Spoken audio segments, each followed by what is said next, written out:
Pessoal, eu tô muito empolgado porque esse é um dos meus vídeos favoritos da história da internet. É um vídeo do canal Sputniks, 17 perguntas a Olavo de Carvalho. Por que esse vídeo é tão interessante pra mim? Porque é de um sujeito que passou a sua vida inteira estudando e já tá nos meados dos seus 70 anos e falece 2 anos após esse vídeo. Bom, sem mais delongas, vamos começar. 17 perguntas ao Olavo de Carvalho. Como o senhor espera ser lembrado? Não, esse é o exercício que eu passo na primeira aula do curso. Você vai redigir, faz de conta que você morreu e alguém está escrevendo o seu necrológio. E você vai fazer de conta que nesse necrológio, a pessoa, o personagem do necrológio, que é você mesmo, realizou o que de melhor ela queria na vida. Esquece os defeitos, você conseguiu realizar tudo que você queria de bom. E você vai ser lembrado por isto. O curso do professor Olavo é o COF, C-O-F. Qualquer um que pesquise no Google consegue encontrar. O COF ainda tem essa primeira aula lendária, onde o professor passa esse exercício. O necrológio é basicamente tu imaginar que tu faleceu e as pessoas à tua volta escrevem, tipo, pelo que tu foi lembrado. Tu ajudou as pessoas, tu fez caridade na igreja, tu jogou futebol e entreteu milhares de pessoas, tu leu muitos livros e escreveu belas peças. Enfim, qualquer um consegue encontrar o curso do professor. Claro, é pago, só pra avisar. O que está lá?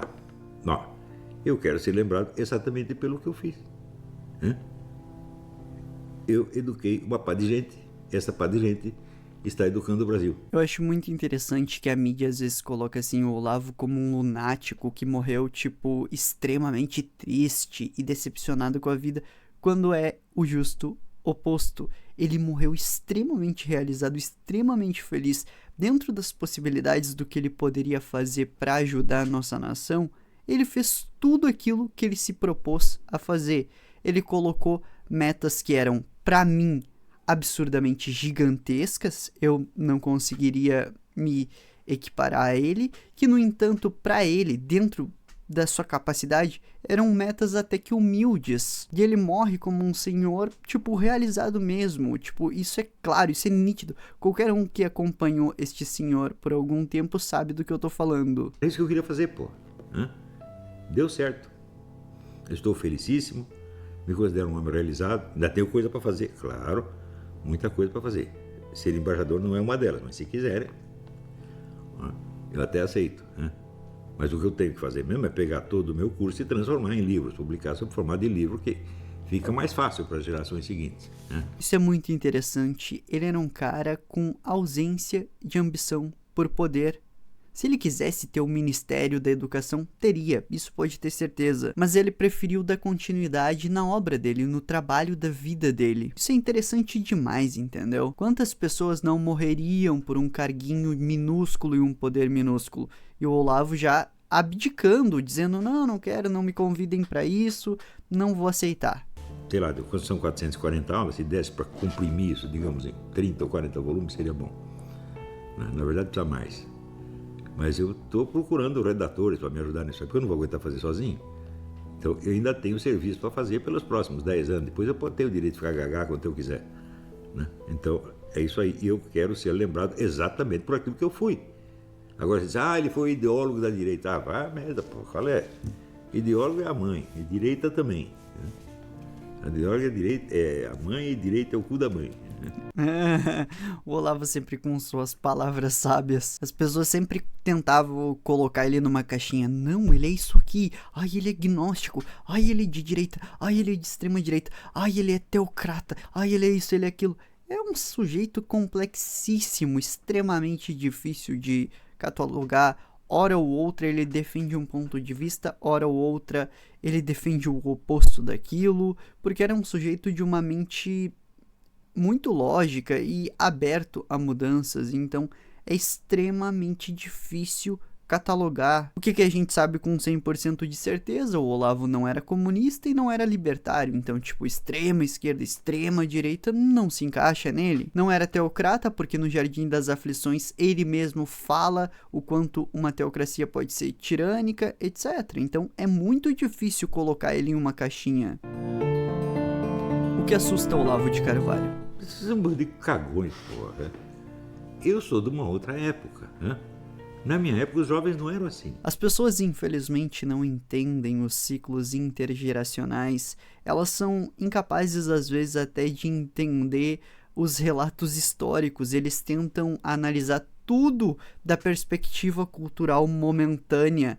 E aí fazem um monte de anacronismos. Realmente, o Olavo é um sujeito de uma outra época. Pô, ele tinha 70 anos, mano. Ele viveu literalmente em outra época. O cara era comunista na época em que tinha uma ditadura no Brasil, entendeu? Tipo, esse é o nível do maluco. Você veja,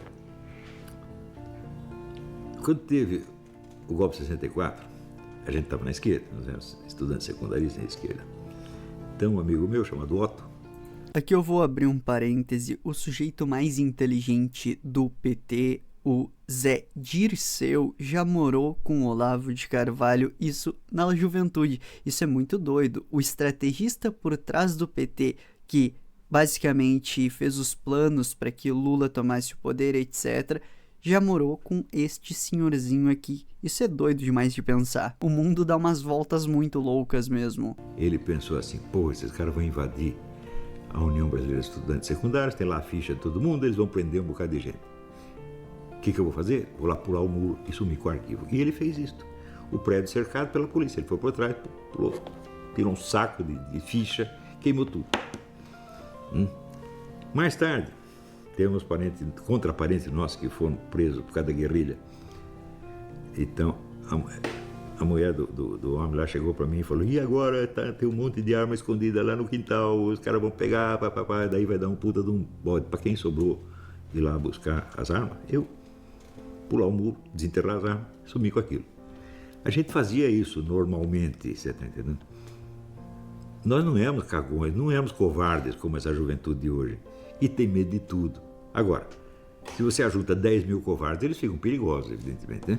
Que é o que você... Olha que observação lendária. Se você ajunta 10 mil covardes, eles ficam perigosos. Isso acontece muito. Grupinhos de panelinhas se unem pra tentar derrubar um sujeito específico. É sempre assim. Não é tipo um sujeito contra um. É sempre 10 mil contra um. 10 mil fazendo pressão para que se demita um. Você vê hoje, você juntar um monte de covardes da Assembleia Nacional dos Cagões para ver se intimidam um homem valente. É isso que acontece. Agora, essa frescura toda de, vamos dizer, horror aos palavrões, eu digo, olha, eu me lembro que nos anos 50 ou 60, né, havia pessoas que não gostavam, por exemplo, do Nelson Rodrigues, ou do Jorge Amado, ou do Abílio Pereira de Almeida, que era todo esquerdista, evidentemente, porque eles escreviam palavrões. E daí a pequena burguesia, né, as velhinhas da pequena burguesia, ai que horror! Eu pensei que isso tinha acabado. Mas quando passa 50 anos e vejo que a mentalidade das velhinhas da pequena burguesia da época hoje é a mentalidade dos intelectuais e professores universitários de esquerda, eu digo, porra, o mundo está acabando mesmo. Isso aqui é uma decadência desgraçada, está todo mundo indo pro buraco. Aí a parte mais idiota disso tudo é que meio que todo mundo fala palavrão. Então não tem pessoa assim, ah não, eu nunca falei nenhum. Tá, beleza, tu cuida um pouco mais, um pouco menos, mas hora ou outra tu solta um palavrão. Isso é inevitável. Todo mundo faz isso. Eu desconheço o sujeito que não faça isso. Então não venha pregar moralismo e, ai nossa, que horror, alguém falou um palavrão. Tu também faz isso, provavelmente sem perceber. Vem com essa frescura pra cima de mim, Como o senhor definiria sua identidade política? Não tenho nenhuma. Eu sou um cientista político e um filósofo da política. Essa que é a diferença. O que é uma filosofia política? É um conjunto de conceitos descritivos que permitem você apreender o fenômeno na sua natureza, nas suas proporções, nos seus componentes, na sua estrutura interna. Isso é uma filosofia política. O que é uma ideologia? Ideologia é um discurso de justificação dos objetivos de um certo partido político. Nesse sentido, o que eu escrevi de ideológico? Nada, nunca. Isso é muito interessante, o Olavo sempre retratado pela mídia. Ai, o ideólogo. Pô, não tem uma linha que tu possa dizer assim, ah, o Olavo escreveu algo da ciência social política para que a gente faça isso e aquilo.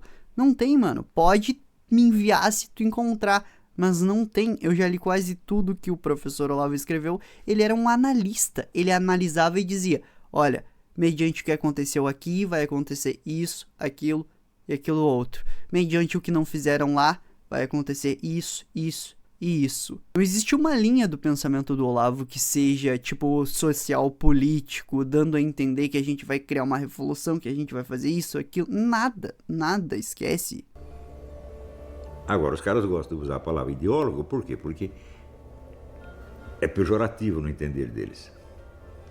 Agora, tem outra coisa. A coisa mais óbvia do mundo é a seguinte, é que qualquer opinião que um filósofo dê sobre o que quer que seja, do dia a dia, do jornal, da política, das artes, etc., depende da filosofia dele. Então, ele vai ter os fundamentos filosóficos, que são o principal, e tem as opiniões ocasionais sobre isso e aquilo. No Brasil, o pessoal julga ao contrário. Eles conhecem só as opiniões ocasionais, não têm a menor ideia do que seja a minha filosofia, e acham que essas opiniões são a minha filosofia. Por quê? Porque isso é um bando de ignorante. Veja, o problema do analfabetismo funcional é muito sério, é calamitoso, gente. Eu não estou brincando, eu não estou sendo histérico, não estou fazendo barulho em torno de nada. Veja, o analfabeto funcional é que ele não entende o que lê.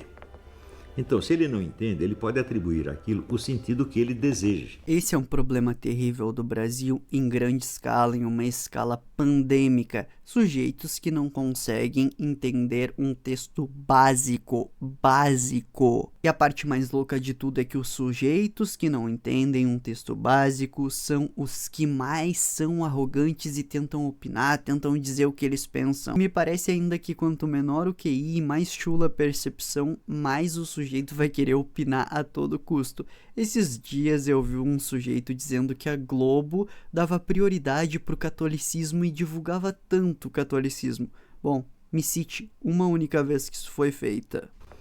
Então, é o que dizia o Cláudio Moura Castro. O brasileiro não lê o que está escrito.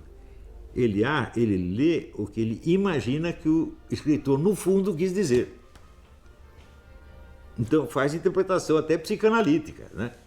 Sem entender nada, justamente porque não entende nada.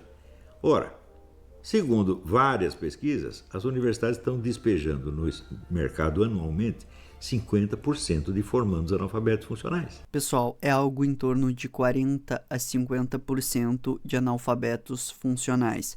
Por que isso acontece? Primeiro, uma cultura histriônica que as pessoas dizem educação tem que se educar, tem que ir para a faculdade, e as pessoas não sabem nem qual é a sua vocação, não sabem o que elas querem fazer, não sabem o que querem estudar de verdade, aí vão lá para a universidade para tirar um diploma, para ganhar um pouco mais de dinheiro, para tentar um salário melhor.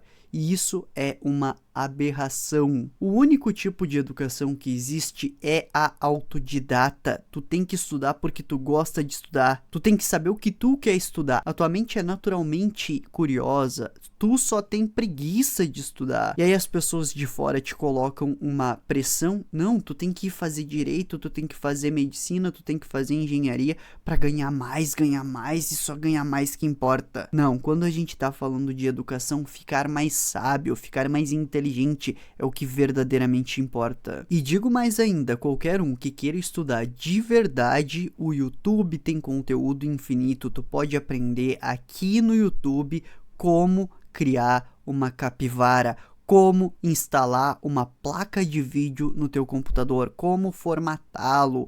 O que Epicuro disse 2, 3 mil anos atrás, eu não sei a data exata do Epicuro, deve ser 2400, 500, 300 anos atrás. Não importa a informação que tu queira, pode ter certeza, ela tá disponível para te aprender aqui no YouTube. E aí tu joga o teu tempo fora com o quê? Futebol, bobagem. E isso está já há pelo menos 15 anos ou 20 anos. Então faz as contas, quantos analfabetos funcionais vocês têm ocupando profissões de nível superior no Brasil? No mínimo, algo entre 40 e 70 milhões. E são esses sujeitos que avaliam tu quando tu vai no médico, são esses sujeitos que ganham votos quando tu vai votar, são esses sujeitos que cuidam dos teus filhos. Vocês não têm a menor noção da proporção que é 40, 70 milhões. É absurdo. Ou seja, são 70 milhões de incompetentes, ferrando com tudo. Né?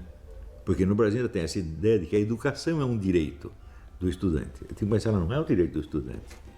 Ele é um direito que o povo vai ter aos serviços de nível superior que esse cara vai prestar. Não é isso? O cara não estuda medicina, para ele agora tem o direito de ser seu doutor. Não. Você estuda medicina para você adquirir o dever de tratar os seus pacientes com o melhor que a ciência estiver oferecendo naquele momento. Esse é o dever que você adquiriu, não o direito. Mas o pessoal usa a educação como moeda de troca, você está entendendo? Para pegar voto, essa coisa toda. Olha que brilhante esse raciocínio. A educação não é um direito que tu tem, é um dever em que tu vai estar incumbido após receber a educação. Tu não faz a medicina para se tornar um cara que anda por aí de jaleco e de HB20 e esnoba as pessoas. Não, tu faz medicina para ter o dever de cuidar da melhor forma possível das pessoas. É assim que funciona um pensamento lógico. Então, além de ser analfabetos funcionais, são irresponsáveis.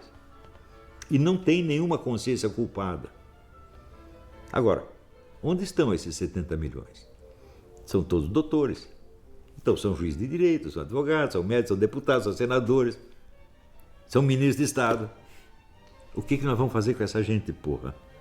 Então o pessoal fala, o problema da educação, por exemplo, pensa que o problema da educação das crianças, não. O problema é o que fazer com esses milhões de analfabetos funcionais que nós não podemos vencer, você está entendendo?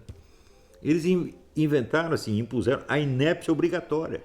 É obrigatório errar, é obrigatório fazer tudo errado, é obrigatório fracassar, é obrigatório sofrer, é obrigatório parar no fundo do poço. É o que eles estão fazendo com o Brasil. Esses ministros todos ficam falando, esse Amorim, isso é tudo analfabeto funcional, eu digo e provo. Eu dou um texto meu para eles interpretar, eles não conseguem. Tanto que as ideias que circulam a meu respeito são ideias de analfabeto funcional. Essa coisa, fascismo, os caras não sabem o que é fascismo. Eu estudei o fascismo, eu sei o que é. Né? E sei, por exemplo, que o único governo fascista que nós tivemos foi o do Getúlio Vargas, do qual o Lula se considerava um herdeiro. Teve cara dizendo o seguinte, o fascismo é contra os direitos trabalhistas. Eu digo, não, o fascismo inventou os direitos trabalhistas. Então eles fazem uma política fascista, não sabem e chamam os outros de fascistas. Então, estão usando, veja, usar conceitos científicos, descritivos, de ciência política, de direito, como insultos, é sinal que você não sabe o que eles querem dizer, porque nenhum deles é insultuoso. Isso que o Olavo falou faz muito sentido, porque, tipo assim, existem formas de te categorizar um sujeito politicamente, existem formas de categorizar um sujeito filosoficamente. Então, qualquer conceito científico, por exemplo, fascismo, na ciência política, fascismo, comunismo, socialismo, liberalismo, não vai ser ofensivo para o sujeito que adere àquele ponto de vista. Seria como dizer o seguinte, não, eu vou xingar aqui um islâmico de muçulmano. Ora, ele já é islâmico, ele já é muçulmano, isso não vai ofender ele. Não é insulto para o fascista, não é insultuoso ser chamado de fascista. Se eu peguei o filho Giovanni Gentili, ele diz, Gentili, você é um fascista. Ele diz, sou mesmo, com muito orgulho, né? Eu chego aí, sei lá, pro Haddad, você é comunista. Sou mesmo, com muito orgulho. Então não adianta chamar os caras de fascista ou de comunista. E isso aí, o pessoal no Brasil faz a esquerda chama os outros de fascista, a direita chama os caras de comunista. Fala, grande porcaria. Chama de esquerdista, de esquerdopata, não adianta nada, pô. Se é pra xingar o cara, você tem que xingar de alguma coisa que funcione, né? Alguma coisa que o humilhe de fato e não que o elogie, porra. Então, veja, o meu pensamento político é ignorado 100% fora do círculo dos meus alunos. Esse pensamento político está exposto nos 2 cursos de teoria do Estado que eu dei na Universidade Católica do Paraná e em várias apostilas, como por exemplo, problemas de método nas ciências humanas, etc, etc. Ali está a minha filosofia política. E ela não é uma ideologia, ela não é uma fórmula de sociedade, não é um modelo de sociedade. Eu nunca abri a minha boca para dizer o que a sociedade deve ser. Eu estou interessado em compreender o que ela é, como ela funciona. E o cara que estuda essas coisas, o que acontece? Acontece o que aconteceu com o Felipe Martins. O Felipe Martins estudou todo esse negócio, resultado, ele só faz análise política certa e previsões certas. Ele aprendeu comigo e ele sabe fazer. Os outros não aprendem nada, fica empinando o narizinho, esse Olavo é um fascista, não sei o quê. Pô, fica com essa frescura, né? Então fica cada vez mais burro. Problema deles. Esses caras furam os próprios olhos, tá entendendo? Quem foi seu maior professor? O padre Stanislau Laduzan, sem dúvida, né? Esse é um tremendo professor, uma coisa que hoje em dia não existe. Ele fazia assim, ele pegava um problema filosófico qualquer, daí ele explicava para você aquele problema do ponto de vista das sucessivas escolas filosóficas. Enquanto ele estava explicando, você dava razão para aquela escola filosófica. Daí passava para outra, ele dizia, não, essa aqui está mais certa. Até chegar hoje, onde ele dava a opinião dele. Tem um professor capaz de fazer isso, mas nenhum. No Brasil não tem nenhum. Então, isto é um professor de verdade, porque ele filosofava na sua frente com os elementos que ele pegava da história da filosofia. É muito interessante porque o professor Olavo, eu acho que por um instante ou de não lucidez ou de extrema humildade, esqueceu que ele é um dos únicos sujeitos que faz isso. Bom, façam o coffee que vão entender do que eu tô falando. E você não tem isso. No Brasil, quando você vê as coisas melhores que a universidade prova, são esses trabalhos escolares. Espécie de análise de texto. Não passa disso. Se pudesse, quem o senhor gostaria de excluir da história do Brasil? Fernando Henrique Cardoso saísse da história seria um benefício para a humanidade. Porque tudo o que veio de ruim depois foi ele que começou. Foi ele que criou o MST, meu Deus do céu. Foi ele que abriu o caminho para o Lula. E ele dizendo, você sabe que essa cadeira é sua. Só para contextualizar, FHC é o suco do teatro das tesouras. Um sujeito que se finge estar de um lado, só que é de outro, para enganar, para manipular, sacou? Você vê, ele não apoiou nem o sucessor dele, que seria o José Serra. Tanto que ele queria dar o poder para o Lula. Ele é o cara mais petista do que o PT inteiro. Né? E ele diz, eu sou o cara que mais entende de estratégia gramsciana. É verdade. Ele é o discípulo do Antônio Gramsci. O Gramsci era da seguinte teoria, ó. Temos que fazer uma revolução cultural. Começar pela cultura. Começar a ensinar as criancinhas a serem comunistas. Assim, o Estado, o comunismo, vai se tornar uma força onipresente. As pessoas nem saberão que estão no comunismo porque se tornou o modus operandi, a forma de pensar normal de todo mundo. É basicamente isso, se eu fosse resumir, tá? Isso aí é mais falso do que uma nota de R$32, tá entendendo? Quem deveria ser a principal referência do Brasil? A escrava Anastácia. Sabe quem é? Aquela mulher que foi torturada, arrancaram todos os dentes dela, porque ela era muito bonita, a mulher tinha ciúme dela, mandou torturar, arrancar os dentes, etc. E ela só rezava pela dona, só. Nunca teve um instante de raiva. É uma santa. Tu falou assim, essa aqui, a melhor das brasileiras. Tá? Se houvesse uma única coisa a ser ensinada, o que o senhor gostaria que as pessoas aprendessem com o senhor? Português. Porque sem isso eles não podem aprender o resto. Veja, uma coisa. Matemática, um retardado mental pode aprender. Um retardado mental pode ser um calculador prodígio. Mas ele não pode ser Shakespeare. Existe um sujeito russo chamado Grigori Perelman. Ele é um gênio da matemática, só que em outras áreas é absolutamente inapto. Então, a linguagem é o fundamental da inteligência. O resto é, assim, a operacionalidade mais ou menos mecânica, tá entendendo? Então, é claro que é importante aprender matemática, mas a linguagem primeiro, antes de tudo. O cara não domina a linguagem, não vai nem entender o livro de matemática, pô. O que as pessoas não deveriam aprender com Olavo? Eu não sei ensinar a criança, né? E não sei ensinar quem não quer aprender. Isso é impossível. Mas isso não é um defeito meu, isso é um limite intrínseco, é? E o cá entre nós, eu acho que eu sou um baita professor. Né? Concordo absolutamente, ele me mudou completamente. Às vezes tem pessoas burras que chegam e elas ficam inteligentes. Por quê? Porque ela quer aprender. Agora, se tiver um cara inteligente que não quer aprender, não tem jeito. Se o senhor tivesse o poder de escolher um único livro para compor a grade curricular das escolas brasileiras, qual seria? Para os universitários, eu daria o livro do Padre Sertiange, A Vida Intelectual. Esse foi o livro que decidiu a minha vida. Minha ediçãozinha dele tá bem aqui, eu tenho até que reler e eu posso dizer com autoridade, é maravilhoso mesmo. Ensina como funciona a vida de um intelectual. Eu li aquilo e falei, é isso que eu quero ser quando eu crescer. E eu sou.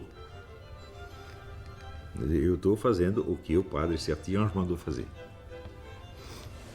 Eu dei um curso, uma vez que a gente chamava de educação liberal, assim, por falta de outro nome, em que eu mandava o pessoal ler um determinado livro em voz alta durante a semana, tinha que ler em voz alta, porque o brasileiro não é visual, ele é auditivo, então um lia para os outros. Né? E nós fizemos isso com 10 livros. Em seguida, eu fazia algo que não era uma análise do livro, que era uma série de elementos em torno do livro que ajudavam a torná-lo mais claro. Por exemplo, o pessoal lia o Crime e Castigo, eu contava a história de Napoleão Bonaparte, que foi, no fundo, a inspiração do personagem Raskolnikov. E assim por diante. Isso sempre funcionou. Né? Isso, para muita gente, foi o início da vida intelectual deles. Não tem nenhum que depois que decaiu, todos foram em frente. Eu daria esse tipo de coisa. Depois, você vira, este processo foi adotado por aquele juiz, o Bragalha, né? Márcio Bragalha, onde ele premiava os detentos de uma determinada cadeia se lessem, cada livro que eles lessem e comentassem, mostrando que tinham entendido o livro, eles tinham a pena reduzida. Isso é muito bom, funcionou. Esse modelo foi adotado na Itália, inclusive. Não se espalhou para o Brasil, porque o resto do juiz é um bando de invejosos, filho da puta, analfabeto. Né? Então, eu precisava fazer a mesma coisa com eles. Né? Precisava fazer, antes de aplicar o processo aos detentos, tinha que aplicar aos juízes. Eles não leram nada disso, também não estão sabendo de coisa nenhuma. Houve uma época em que juiz de direito era o suprassumo da inteligência no Brasil. Né? Os melhores caras iam trabalhar nisso aí, o juiz de direito, o advogado, né? Desembargador, qualquer coisa assim, mas hoje o negócio está péssimo. É só ter analfabeto funcional, uma coisa horrível. Se o senhor tivesse o poder de banir um único livro da humanidade, qual escolheria? Isso aí tá difícil, hein? Porque os piores livros também são documentos valiosos, tá entendendo? Esses dias eu e alguns amigos entramos em uma discussão em relação a um certo livro, de um sujeito extremamente perigoso da história humana. Será que a gente deveria banir ou não o livro de pensamentos desse sujeito? E a conclusão ridiculamente óbvia é: se aquele sujeito perigoso pensa de uma certa forma e as pessoas têm acesso àquele material de como ele pensa, isso naturalmente blindaria a gente de cair nos truques desses sujeitos maldosos. Não é isso? A gente precisa ler essa coisa. Por exemplo, eu acho a obra de Maquiavel uma inutilidade gigantesca, mas eu não poderia bani-la, porque senão eu não poderia estar dizendo isso. Maquiavel, o pessoal, todos os políticos, cientistas políticos adoram Maquiavel. Eles acham que ele inaugurou a ciência política, não sei o quê. Eu fui estudar o Maquiavel direitinho. Eu descobri que Maquiavel era uma besta quadrada, um coitado. Ele estava sempre do lado perdedor, ele só se ferrava. Ele não entendia nada de política, absolutamente nada. Terminou a vida vivendo da caridade dos seus inimigos. Falei, vocês querem aprender política com esse cara? Ah, mas, mano, também é incomparável o universo de poder de Maquiavel com o de Olavo. Puta, o Olavo tem um negócio assim que transcende muito as estratégias de poder do Maquiavel. Maquiavel parece uma criança sendo estratégico perto do Olavo, não tem como comparar, entendeu? O Maquiavel tem esse nível aqui de traçar estratégias, o Olavo tem esse nível aqui. Pro Olavo deve ser uma brincadeirinha de criança ler Maquiavel. Quer dizer, esse é uma coisa, foi uma das minhas grandes decepções que eu tive com a humanidade. Né? Como é que levam esse sujeito a sério? Ele não é mau, como ele é apenas um idiota. Né? Eu escrevi isso lá, demonstrei isso no meu livro. Agora, os admiradores de Maquiavel ficaram bravos, mas não podem fazer nada, porque o que eu estou dizendo é verdade. Qual é a figura mais respeitável da esquerda brasileira? Que eu conheci o Jacob Gorender. Era um intelectual de verdade, Ele escreveu um livro importantíssimo sobre a história brasileira, que é o Escravismo Colonial. Bom, esse é um intelectual de verdade, ele não está brincando. O centro de referência dele é marxista e ele era por causa disso. Mas é um estudioso sério, ele contribuiu de verdade. Eu acho que o Escravismo Colonial é um dos grandes livros que escreveram sobre a história econômica do Brasil. Eu o conheci pessoalmente, é um homem sincero, né? Gostei muito dele. Infelizmente, ele tinha uma diferença de idade muito grande, porque ele já morreu, né? Quem é a figura mais detestável da direita brasileira? Tem tantos. Mas não tem grandes figuras, são toda uma coleção de piolhos. Tanto eu posso citar, sei lá, tem um monte, tem, né, o João Pinheiro da Fonseca, tem o Rodrigo Cocô, tem, né, o Arruinaldo Azevedo. É muito interessante que pelo menos assim o Reinaldo Azevedo, o Joel, todos abraçaram em certa medida uma posição oposta ao que supostamente defendiam. Então o Olavo foi quase profético nisso, mano. Bom, veja o Reinaldo Azevedo hoje em dia, uma lambeção de botas indiscutível. Tem o Paulo Giraldelli, que o pessoal chama de pau na bunda dele, né? E assim por diante, né? Paulo Giraldelli é o inventor do parto anal. Você sabe a teoria dele, né? Ele diz que antigamente os homens só conheciam o coito anal. Eles descobriram a vagina tardiamente. Então, durante alguns milênios, as pessoas nasciam por onde? O cara diz isso e continua sendo professor universitário. E as pessoas devem pensar, o que você acha do que o Paulo Giraldelli disse? Eu não acho nada. O Paulo Giraldelli, ele é sócio remido, ele pode dizer o que ele quiser. Isso é o professor universitário no Brasil, meu Deus do céu. Não dá, escuta, são coisas que não dá para contar para um americano porque ele não acredita. Né? Eu ontem estava aqui, minha filha tinha uma dúvida no exercício que ela estava fazendo de língua espanhola. Ela está estudando espanhol e latim. Né? Ela tirou um diploma de letras em inglês, agora está tirando espanhol e latim. Tá? E tinha lá um negócio de interpretação de texto que era muito sutil, além de ser em espanhol. E nós fizemos um exercício, nós fizemos junto. Tá? Eu digo, olha, no Brasil não tem um professor universitário capaz de fazer isso aqui. De entender essas nuances. Por exemplo, como é que você mudava totalmente o sentido de uma palavra, mudando simplesmente a ordem, usando as mesmas palavras, mas muda a ordem, a nuance cai em outro lugar. Eles não sabem fazer isso, eles não percebem. O que a esquerda deveria aprender com a direita? Com a direita eu não sei, mas comigo deveria aprender tudo. Se tivessem me consultado nos anos 70, 80, não teriam feito as buradas que fizeram depois. E o PT ainda teria alguma chance. Porque o PT começou com áreas de um partido trabalhista. Ele não era um partido trabalhista, ele era um partido comunista, mas com áreas de partido trabalhista. Né? E ele podia ter feito sucesso e continuar fazendo sucesso desde que fizesse as coisas direito. Mas ele chega lá em cima e diz, bom, agora nós estamos aqui, nós temos, como diz o Zé Deixas, tomar o poder. Porra! Você tem que tomar o poder coisa nenhuma, você vai governar o tempo para ter eleição, o outro partido vem e governa depois de você, e você tem que estar pronto para isso.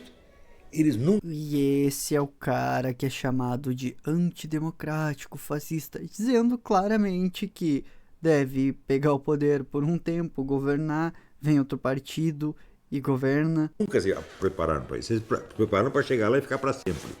Eu escrevi isso 20 anos atrás, falou, não se iludam, o PT não vai aceitar o rodízio de poder, nunca. Ele não pode. Por quê? Porque ele é o Partido Comunista. E cá estamos em 2024. O PT chegou ao poder em 2002 e até agora só saiu por míseros 4 anos. No final, novamente, esse velho tinha razão. O que a direita deveria aprender com a esquerda? Tem muita coisa. A primeira coisa é a seguinte, tem que organizar militância, meu Deus do céu. Não existe militância de direita, existe milhares de franco-atiradores. Agora, a esquerda tem militância organizada, ela ficha todo mundo, tem endereço do cara, telefone, CPF, RG, né? E tem a militância paga, inclusive, é uma coisa absolutamente necessária. Não pode pagar todo mundo, mas uma parte tem que ter um militante profissional. Né? Então, a direita não aprendeu a organizar militância até hoje. Em segundo lugar, que a direita tem que aprender, olha, você não vai entender, aspas, o pensamento político do Olavo de Carvalho lendo artiguinho de jornal e post do Facebook. Você tem que frequentar as aulas. Né? Outro dia saiu no jornal de Portugal a seguinte coisa. A obra principal do cara são as 440 aulas do curso online de filosofia. Isso sim é minha obra principal. Agora, eu li o mínimo. Eu falo, mas o mínimo é o mínimo, porra. Você não entendeu? Hã? Então, quer dizer, você lê o mínimo e já acha que é o máximo. Porra, assim não dá. Então, existe uma filosofia politológica de Carvalho que é uma coisa muito séria. Eu estou muito feliz de ter criado aquilo. Estou muito feliz de ter entendido esses fenômenos, tá entendendo? E que, sem entender isso, eu jamais poderia ter exercido esta ação que exerci. Os caras que foi assim, foi por acaso, foi adivinhação, foi por astrologia. Não foi, não.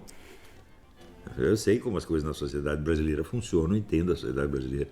Isso é uma coisa que eu me queixo muito. Político não tem visão do Brasil inteiro. Né? Quer dizer, todas as classes sociais, todos os grupos, não, eles não têm. Eles só, é um negócio regional, ligado ou àquela região, ou àquela classe social, às vezes até àquela família. Tudo é muito provinciano ali. Há algum risco da direita brasileira ser guiada por um fanatismo cego e imprudente, perdendo o ceticismo com a concentração de poder? Não.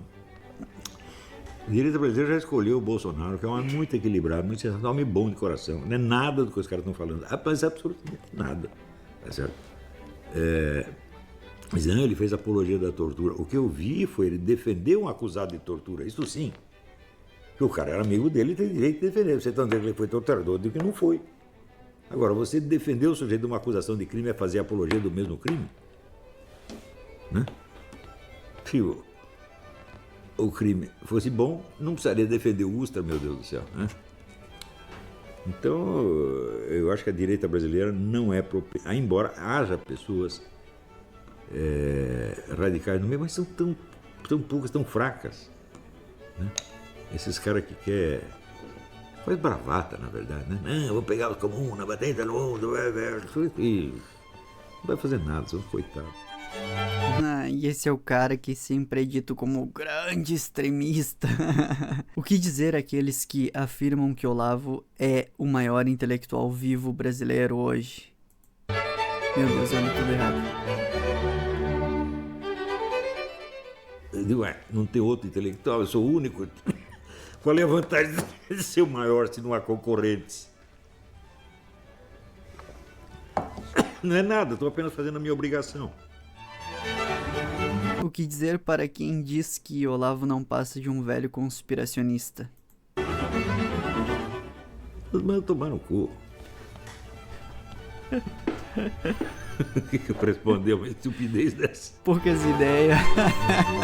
Pra mim esse é um dos melhores vídeos da internet, como eu já disse, dá pra extrair muita coisa boa, muita coisa positiva, dá pra desmascarar até várias mentiras relacionadas ao velho. Pessoal, é o seguinte, se vocês quiserem me enviar vídeos interessantes pra gente assistir junto, me enviem lá no Instagram. E pra não perder nenhum vídeo meu, tu pode se inscrever no meu canal no WhatsApp, lá eu envio quando saem os vídeos novos, ok? Por hora eu só peço o teu like e se tu não é inscrito aqui no canal, se inscreva por gentileza.